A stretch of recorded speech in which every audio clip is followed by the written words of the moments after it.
Hello everyone, I'm Chris Erkley and welcome to your Thursday edition of the PE Crime Blotter. There was a town hall meeting at the UCR campus this afternoon. They were holding to discuss the issue with the recent crime spree on and around the campus.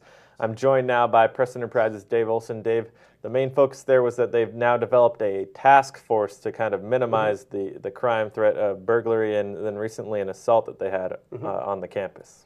Yeah, there have been 13 robberies since January, including there was one recent one in which a student was robbed and actually suffered a bump on his head. And the town hall was called to, discuss some of the steps that have been taken, steps that are being proposed, and also to hear some feedback from students, faculty, and staff. You got a chance to speak with the UCR police chief after the meeting. He also spoke quite a bit during the meeting. Explain his approach in improving the situation.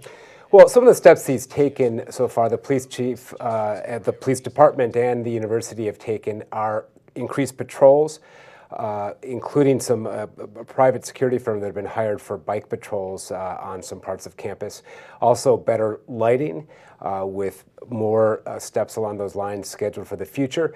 Some vegetation has been cut out of some areas to make it a little more difficult for criminals to hide, and more of that is scheduled to take place in the future.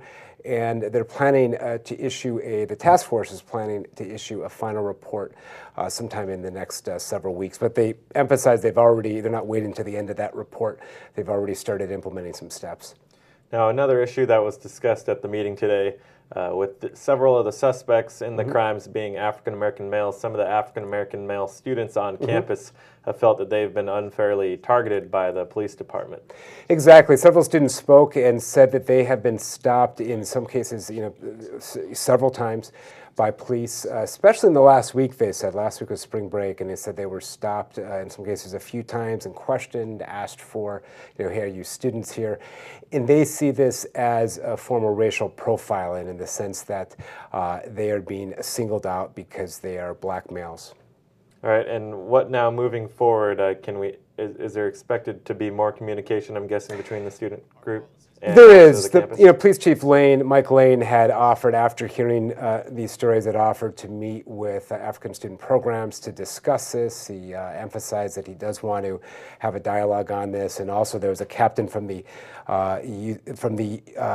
City of Riverside Police Department, which patrols the areas off campus, who said he will bring all this information back to his officers to make sure that they're aware of these concerns of racial profiling. All right, David, thanks for joining us. Hey, thank you. That does it for your Thursday edition of the PE Crime Blotter. Be sure to join us right here on PE.com for the latest on this story.